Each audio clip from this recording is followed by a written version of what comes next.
bill. Madam, I introduce the bill. Now, item number 18, Kalikesh Singh Dev ji. Madam, I'd like to speak from here. Yeah. Thank you, Madam. First, I to move the following First, resolution. you have to move the resolution. I'm moving that only, Madam. Yes. That this House disapproves of the Uttarakhand Appropriation Vote on Account, Yes. Ordinance 2016, Yes. Ordinance number 2 of 2016, promulgated by the President on 31st of March 2016. Yes. May I explain it Yes, now, you Madam? Or? can. Yes. We will do, and then Whatever way you say, it is, Madam. that's okay. You can speak, it's okay. Okay, Whatever Madam. it is. And I will not take too much time, Madam, Yes, I know. because a large discussion has happened. Many points have been covered in the entire discussion. Yes. Madam, the question remains on whether this government has the moral authority, and I mean the central government by way of that, or the constitutional authority to bring in this appropriation.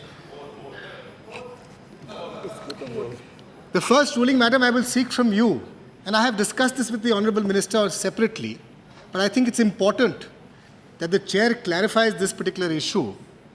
That is, the President's rule, the promulgation of the President's rule by the President It's okay. is supposed to be ratified by the Lok Sabha and the Rajya Sabha. Is the government constitutionally enabled to bring in an appropriation bill and a budget before the President's rule is actually got ratified? My information is, and I know Jaitley Saab thinks contrary to the fact, but I have been informed that this particular move by the government may be ultra-virus. Since the President's rule itself has not been ratified by the Lok Sabha and Rajya Sabha, the government does not have a constitutional authority or right to bring in the budget. That's number one, Madam. Secondly, Madam, and I would seek a ruling from you as the time goes on, once I finish maybe. Secondly, Madam, I think we need to understand the emotions behind the use of Article 356. Madam, Article 356 is not something which our constitutional forefathers thought of. It was an article put by the British, and it finds its roots in the British India's Constitution, the Government of India Act of 1935, Section 93 of the Government of India Act. Madam, it at that time allowed a provisional governor appointed by the British Raj in Delhi to assume powers of a provisional elected government, a government made by Indians, if the administration was not carried out under that act. The Congress, which unfortunately walked out right now, who had won 8 of the 11 provinces at that time before independence, protested very strongly against this. In fact, they refused, under the leadership of Jawaharlal Nehru ji, refused to take over the government until they got an assurance from the Lieutenant Governor that it will not be used arbitrarily. Madam, the British Viceroy, Lingtho, I may be pronouncing it wrong, Lingtho, gave an assurance that this will not be used arbitrarily, this will not be misused, and only after that, the provincial governments, the governments of the provincial provinces were taken over. Therefore, it is absolutely surprising that the act to which our freedom fighters, our politicians before independence, objected to so strongly, had so much fear and apprehension about, got copy-pasted and put into our Constitution. And Madam, there have been 113 instances, as far as my information goes, 88 of which have been used by the Congress. But what is more surprising, Madam, and I bear no allegiance to the Congress, I have no sympathy for their cause as far as the use, misuse, or abuse of Article 356 is concerned. But I do have apprehension when the NDA or the ruling BJP tries to utilize it. For the simple reason, Madam, in 1998, the BJP manifesto stated abuse of constitutional provisions like Article 356 and misuse of Raj Bhavans as extension counters of the ruling party at the center have defiled the sanctity of the country's constitution. The Honorable Minister of Finance Shri Arun Jaitley ji, on 27th November 2015 stated, "These days, the fears of Article 356 being violated repeatedly or repeatedly being used against the states have disappeared." Yet again, we find the same BJP using Article 356. Madam, there is no doubt that the use of Article 356 has led to disastrous consequences for the Indian polity, the political system, the parliamentary and the legislative system as a whole, and for the country. The Honorable Finance Minister very correctly said that in the Kashmir scenario, the use of Article 356 led to terrorism, a condition that which we still battle with. What has happened, madam? As a result of the use and misuse, the courts have got into it, something which I personally find indefensible, undesirable. Because it has been used so many times, because it has been misused so many times, the S.R. Bommai versus Union of India judgment came out. And I think it's a shame, madam, when you as a leader of the House, as a Speaker of the House, as a custodian of the House, have the full power, authority, and the confidence of the House to adjudicate on matters, on disputes. The fact that our behavior, the political parties' behavior, have led to such grey clouds surrounding the use of Article 356 that the courts have found a leeway to get into it, I think it's a matter of shame for us. वो हिंदी में कहावत है, अपने पैर से कुल्हाड़ी मारना, अपने पैर पर कुल्हाड़ी मारना. You'll forgive me, my Hindi is not very good. But madam, number of speakers have said so, and I reiterate, by allowing the courts to get in, we're allowing the courts to challenge the supremacy of the speaker. And madam, this is not desirable for any political party. And I find it ironical when my friends from the Congress have objected so strongly against this matter, because only yesterday or day before yesterday in Odisha, they themselves are demanding president's rule in Odisha. So I bear no allegiance with them. But I do conspire my faith in the political democratic system. And if the speaker is supreme, do we have a right to question the speaker? Madam, the government of India has in its wisdom thought of the matter which has happened in Uttarakhand as a constitutional breakdown. And there is some merit in the argument. I would agree when Arun Jaitley ji says that if the 9 MLAs in Uttarakhand were to be disqualified, that means they must have gone against the whip and voted against the government. Therefore, they are disqualified. And if they are disqualified, then the government must fall. I completely agree with it.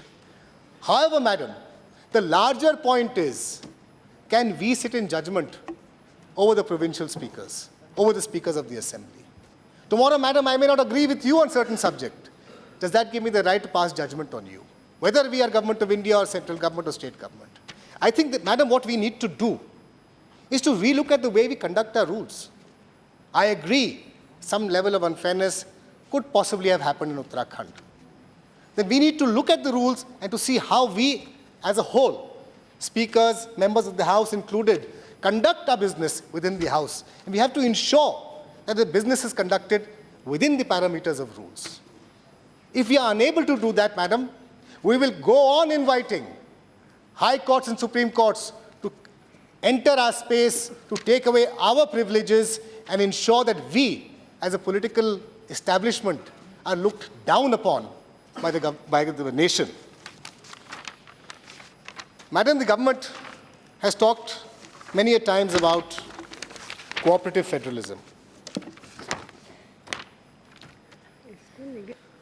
Cooperative federalism should not only be shown in words, but also in spirit. Madam, we in Odisha have raised the issue many a times, and I hold strong grudge with the government. Whenever we talk about getting our fair share of finances, of funds, one thing is said on the floor of the House. However, when it comes down to actual translation of action, that is severely limited. I do not want to go into the details of that, madam, but I will ask the question that a day before the majority was to be proved in Uttarakhand, what was the need to bring the ordinance today? You could have brought it tomorrow. by the evening. Could have brought it day after, once the majority was formed in the House. What was the need to bring it today? I fail to see the logic in that. Madam, 2 months, almost 2 months have gone. A month and a half has gone from 1st of April. If 1 month and 20 days had gone, instead of 1 month and 18 days had gone, what was the urgency in the matter? How would it impact the people of Uttarakhand or the government of Uttarakhand अगर आप परसों इस ordinance को लाते हैं floor test के बाद? Okay. Madam, I would not like to speak too much on the subject. Yes. My last and final point to you, Madam, is clarification I seek from you is. आपको समर्थन करके बोला है साहब, समर्थन भी और आपको समर्थन किया है, लेकिन आर्टिकल 356 को विरोध किया है. Yes. Madam, I think there's an opportunity for us to ensure that the rules which are in grey come into black and white, so that the people of India know the rules in which their politicians have to conduct themselves, and we as a House act responsibly. And discretionary power is limited to the extent of what the rules allow. I would still, Madam, I would like to reiterate from you whether the government has the constitutional authority to bring in an appropriation, to bring in a budget when the President's rule itself has not been ratified by both the Houses. With that, Madam, I rest. Thank you. Yes. Please, please. Yes. Madam, our colleague Shri Kalikesh Singhdeo has very eloquently put his 4 points in opposition to the ordinance. And I'll just critically answer each one of the 4. The first is that under Article 356, the ratification of the proclamation by both houses of parliament is to take place. After the Bomai judgment, you are no longer allowed to dissolve the assembly straight away. It can only be put in an animated suspension, and the dissolution will come after both houses of parliament have approved it. Mr. Kalikesh Singh says that this bill can come only thereafter, that the central gets jurisdiction over the affairs of the state thereafter. And therefore, this ordinance or this bill should have come thereafter. With utmost respect to the entire industrious research that he has done, this view may not be accurate. For the reason, the consequences of a proclamation under 356, whether it is for an animated suspension or a dissolution, is identical. If it is under an animated suspension, there is an eclipse over the State Assembly. And therefore, the powers of the State Assembly vest in the center. That's the language of Article 356. If a complete dissolution takes place, the effect is the same. The Supreme Court only wanted to be sure that in the case of a wrongful invocation of a proclamation under Article 356, the assembly should not be dissolved in the first instance, because it may be difficult to revive a dead man and it may be difficult to revive a dead assembly. But if it is an assembly under an animated suspension, it is possible to revive it, in case either the court decides to the contrary or either of the two houses of parliament refuses to ratify it. But in the Constitution, the constitutional effect of dissolution or animated suspension is the same. In any case, the power of the State Assembly would vest in the central government the moment a proclamation comes, even if the effect of the proclamation is of an animated suspension. And therefore, the power vested on the 28th of March itself in the central government, whether it's only an animated suspension leading to a dissolution or an animated suspension leading to a revival. That situation can disagree. Now, irrespective of what happens tomorrow, and this is my answer to your 4th point, the last point, why don't you wait? The expenditure which has incurred from 1st April onwards is under this ordinance. And irrespective of whatever is the result of the floor test tomorrow, that expenditure needs to be ratified. So whether you do it today or you do it tomorrow, the ratification will be required even if there is a popular government. Mr. Khadke is not here. He had raised this question, and this would have been my response to his answer. Your second question is tracing out the history of Article 356, and the genesis lies in the 1935 Government of India Act. Madam, we are not in the process of writing a column or an essay on Article 356. Because it's politically always correct not to have a proclamation under 356. But there are various situations. I'll invite you to give me an answer. What if a state assembly passes a resolution that we decide to secede from India? हम इस देश को छोड़ने के लिए प्रस्ताव पास करते हैं. Will 356 be justified or not justified? Then should we say we made a fatal mistake? Obviously, in that extreme case, 356 would be justified. What if there is a constitutional deadlock in terms of arithmetic? Nobody is able to form a government.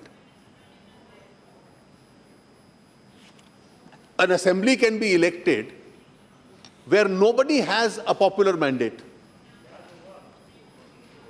Bihar में 99 में 2000 में हुआ, उसके बाद 2005 में हुआ.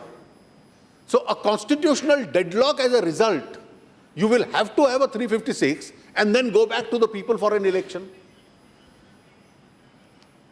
Therefore, there may be several situations, however bad Article 356 or politically incorrect 356 is, where Article 356 would always be required. Your third question, that the speaker must always be respected, and you have two arguments. On one, I agree with you. I agree with your general proposition that the speaker must always be respected. Your second argument where I agree, that a speaker's ruling is not challengeable in a court of law. That's the mandate of the Constitution. And if we try and have a speaker's ruling subject to judicial review, then the concept of separation of powers, which is a part of the basic structure, will be completely destroyed. And you are absolutely right that an invitation to the judiciary that a speaker's ruling is subject to your power to overrule a speaker would be extremely dangerous for Indian democracy. And madam, if such a situation were to happen ever, I think the age-old practice that legislatures follow, that speakers ignore the summons of the court. You had a situation like this in 1963, in the Keshav Singh reference, where courts summoned the legislature and the legislators summoned the judges. And then the Supreme Court full bench had to sit and decide the issue. Therefore, the recent move by some friends in the Congress party to invite the judiciary and tell the judiciary that you have a power to review speakers' rulings, it augurs of dangers to India's legislatures and to the separation of powers. I'm sure such a situation would be avoided. There is some element of statesmanship institutions in India have, and they would continue to respect that. But on the second limb of your argument, I disagree. While we respect the speaker, I am still waiting for an answer. And if you can give the answer, the Congress didn't give that answer, they walked out instead of giving the answer. If somebody can give the answer, democracy envisages rule by majority. If speaker regularly says, I treat the minority to be a majority, कल को vote of no confidence होता है, वो majority को minority कर देता है, minority को majority कर देता है, result गलत declare कर देता है. will democracy be held to ransom by such a mala fide ruling? Now, courts can't go into it, you are absolutely right.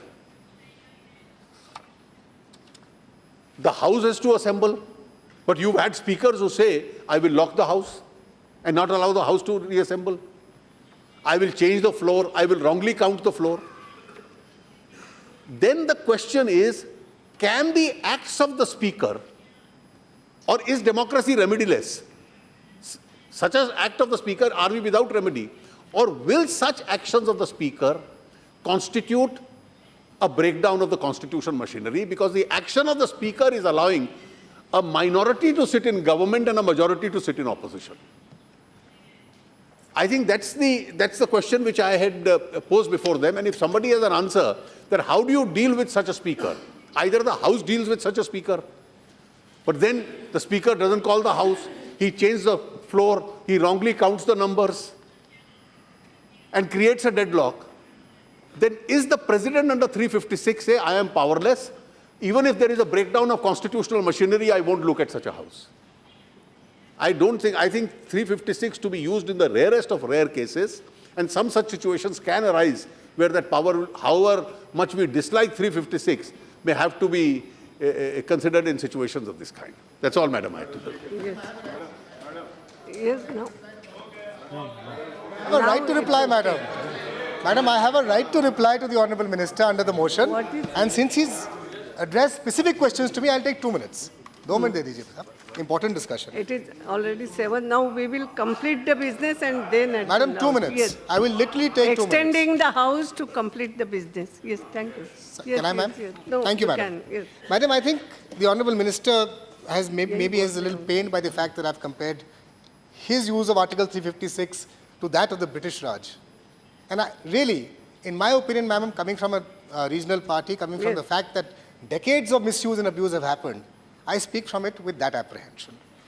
Honourable Finance Minister has given a few scenarios which he posed to me. And I will pose one scenario back to him also. Tomorrow, Madam, as he suggested in his speech, that one state might just vote to go away from the country, in which case it's justifiable to use 356 and stop them. Tomorrow, Madam, the country may decide to throw a state out. Similarly, these are hypothetical situations, sir. You know, these are not going to happen. I mean, in extreme cases, you can always justify extreme action. We have to look at that extreme action in today's day and age, in the circumstances which exist today. Secondly, sir, I agree with you, and I am as much pained as you are with the courts interfering in our parliamentary system. The antidote to that is that we conduct ourselves properly.